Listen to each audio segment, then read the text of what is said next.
Welcome back to The Lead. We're following the breaking news out of Egypt. The coup is what President Morsi, former President Morsi, is calling it. It has forced him, a democratically elected president, out of power. More on that shortly. But first, we want to catch you up on another major story back here in the States. Of course, the trial of George Zimmerman for the shooting death of 17-year-old Trayvon Martin. I want to bring in Martin Savage, who's standing by live at the courthouse in Sanford, Florida. Martin, what's the jury seeing right now? What's going on in the courthouse? Yeah, right now they've been dealing with DNA. This has actually been very complicated and consumed much of at least the later part of the afternoon.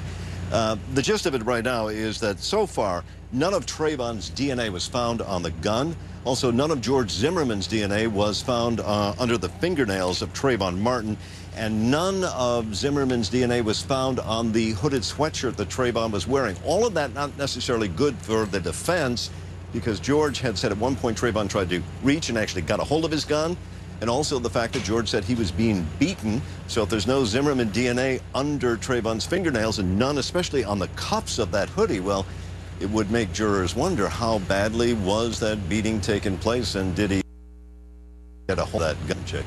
I want to get some more analysis from Cheney Mason, a criminal defense attorney, Jeffrey Toobin, CNN senior legal analyst, and Jelani Cobb, writer with The New Yorker. Today, prosecutors have showed Martin's hoodie, Trayvon Martin's famous hoodie, with the bullet hole in it to the jury. We want to show you that moment in court as the firearms analyst who examined the sweatshirt describes what tests she did on that hoodie. Explain to the jury first what this is, what you saw, and what you did. Sure. This was item of evidence that I examined for a distance determination. And what I did was I was looking at the area surrounding this hole. I was looking for partially burned or unburned gunpowder particles. I was looking for any type of sooting present around this hole, as well as looking at the ends of the fibers as to whether they were blackened or singed or melting. And how did you... Whether they were blackened or singed or... Melted. Okay, yeah, if you would just stand back just a little bit so the court reporter has a visual of you, that would help. What did you do to test fire with this particular item? Did you take a cutting? What did you do? I did. I removed a portion of the back of the sweatshirt for testing purposes. All right, and Mr. Delaron, if we could turn this around. I want to ask my panel whether you think that the introduction of the hoodie in court today was more forensic in nature or psychological. I'm going to start with you, Jelani Cobb.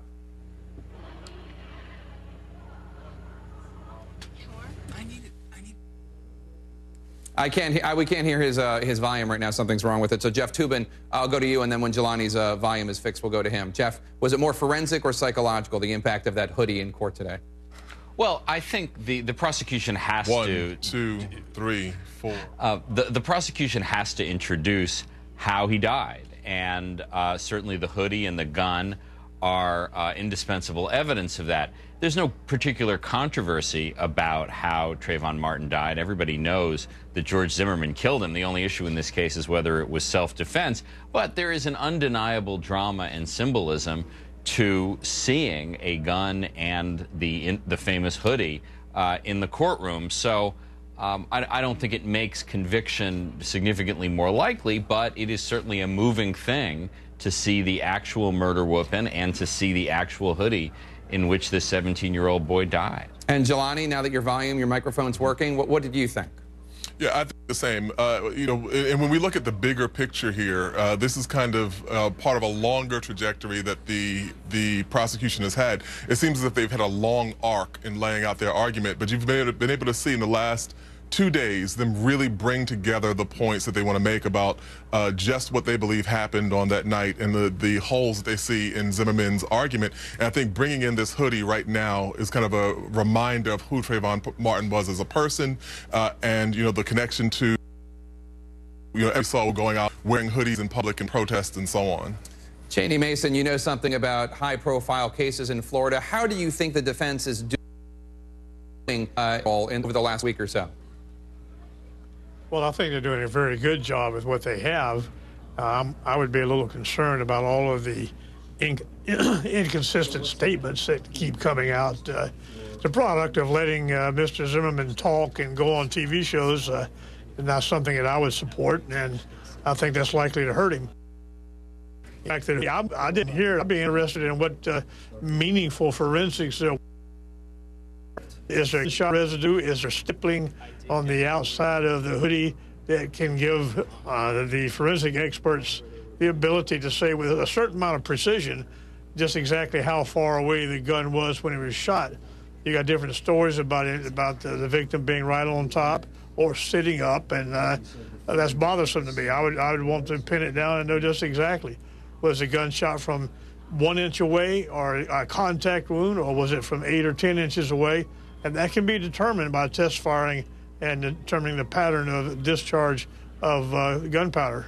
Jelani, we only have about 15 seconds left. I want to just get your thought on today, whether or not you think that the prosecution continues to have a difficult time with its case, as many commentators seem to suggest they are. I think so, but I think that one important thing that came out today was the absence of his fingerprints or his DNA on that weapon, which raises the question of whether or not Trayvon Martin even knew that George Zimmerman had a gun.